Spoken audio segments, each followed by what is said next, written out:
दोस्तों, आज की कहानी है भाभी आप भी तो किसी की ननद हो। चलो दोस्तों, कहानी को शुरू करते हैं। कहानी शुरू करने से पहले अगर आपने हमारे चैनल को सब्सक्राइब नहीं किया है तो कर लीजिए, ताकि आपके पास पहुंचे हमारा हर नया वीडियो। सरिता आज बहुत खुश थी क्योंकि उसके इकलौते भाई रमेश की शादी थी। बारात में सरिता ने खूब मस्ती की। अगले दिन शादी खत्म हुआ और बारात के विदाई के साथ उसके घर में उसकी भाभी ममता भी आ गई। सब बहुत खुश थे। घर में मेहमान आने का आना जाना शुरू हो गया था। लोग आकर बहू की मुंह दिखाई रस्म कर रहे थे। इस चक्कर में बेचारी ममता बहुत थक चुकी थी। उसे समझ नहीं आ रहा था कि वह क्या करे। तभी उसकी ननद सरिता आई और सबको अंदर ले गई और बोली, भाभी तुम आराम कर लो, बहुत थक गई हो सकता है कि और भी लोग आ जाए, फिर तो बाकी सारी रस्म भी करनी है। तभी सरिता का 3 साल का बेटा आ गया और मामी मामी करते हुए ममता की गोद में बैठ गया। तभी ममता ने उसे झटक से हटा दिया और उसे डांटते हुए बोली, हटो, मुझे ये सब नहीं पसंद।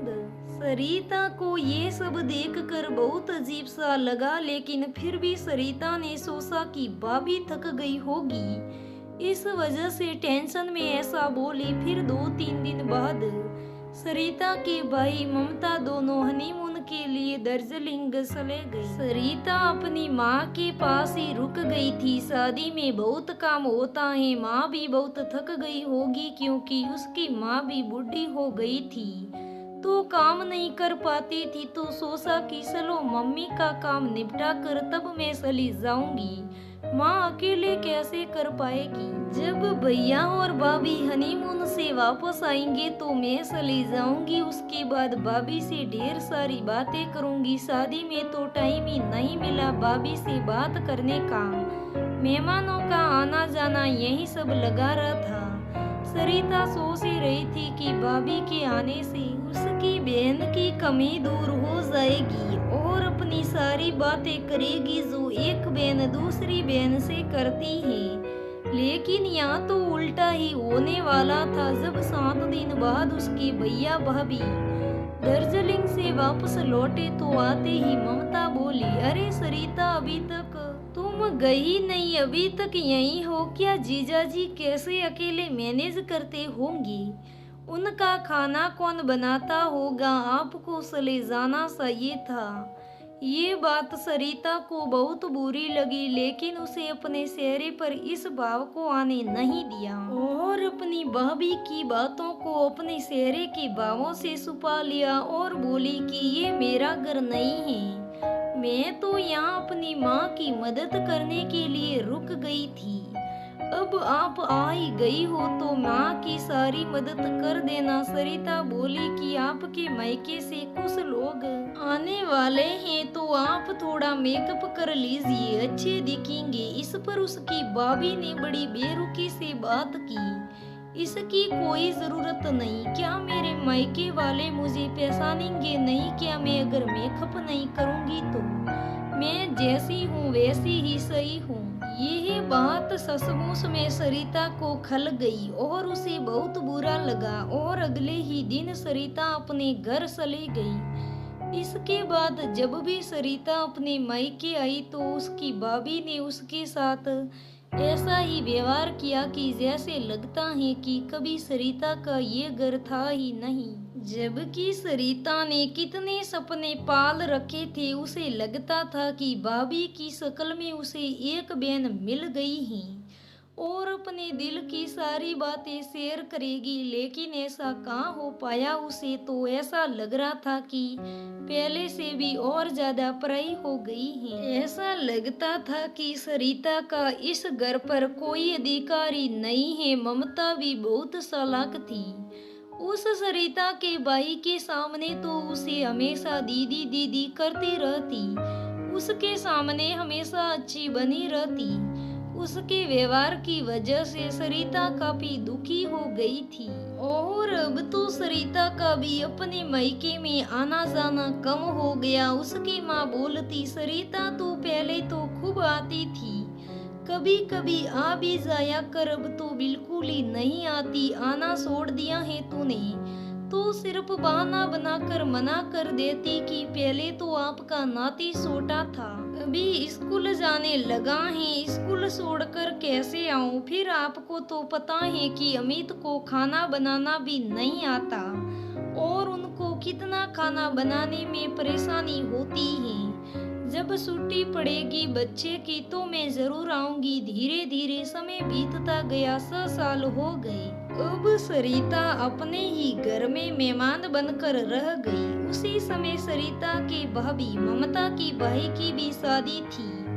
अब ममता में वही उत्सुकता थी जो 6 साल पहले सरिता में थी। वो सोचती थी कि अपने भाई की शादी में खूब मस्ती करेगी। भाई की शादी के लिए ममता अपने मायके में पूरे 15 दिन रहकर आई, लेकिन मायके से आने के बाद बिल्कुल ही शांत हो गई। ममता की सास ने पूछा, क्या हुआ बहू, तुम इतना उदास क्यों हो, कुछ बोलती क्यों नहीं, कुछ हुआ था क्या तुम्हारे मायके में? नहीं माँ जी, कुछ भी तो नहीं हुआ। अब उसके बाद जब भी ममता अपने मायके जाती तो एक दिन भी नहीं रुकती, बस जाती और आ जाती। कुछ साल पहले सरिता के साथ हो रहा था वही अब ममता के साथ होने लगा। ऐसे में रक्षाबंधन का त्योहार नजदीक आ रहा था तो ममता ने एक दिन सरिता को फोन लगाया। उसने फोन उठाया तो सरिता के फोन उठाते ही ममता बोली, हेलो दीदी, कैसी हो आप? इस बार आप राखी पर जरूर आना, क्योंकि पिछले 2 साल से आप राखी पर नहीं आई हैं। आपके छोटे भाई भी आपको बहुत याद करते हैं। वह बोल रहे हैं कि दीदी 2 साल से पता नहीं क्यों नहीं आई, रक्षाबंधन पर पहले हमेशा आ जाती थी।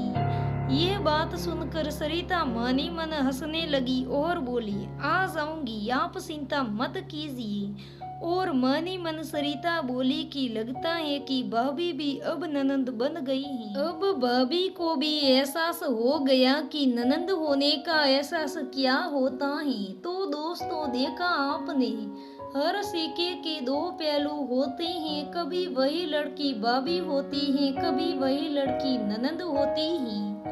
जो ननंद है वही भाभी है, जो भाभी है वही ननंद है। इसलिए कहानी के माध्यम से हम आपको यह बताना चाहते हैं कि आप अपने ननंद के साथ वैसा ही व्यवहार कीजिए जैसा आप अपने मायके में उम्मीद लगा रखी होती है। आपकी वजह से किसी भी लड़की का मायका नहीं छूटना चाहिए, क्योंकि उस पर भी उसका इतना ही अधिकार होता है जितना आपका होता है। और अपनी ननंद के साथ दोस्तों जैसा व्यवहार करें, क्योंकि आप जो करते हैं वही आपको सामने से भी मिलता है। कहते हैं ना कि जैसी करनी वैसी भरनी। दोस्तों, आज की ये कहानी यहाँ पर ही समाप्त होती है। दोस्तों, कहानी कैसी लगी कमेंट करके जरूर बताइएगा। अगर कहानी अच्छी लगे तो लाइक करना, शेयर करना, हमारे चैनल को सब्सक्राइब करना। धन्यवाद दोस्तों, फिर मिलते हैं।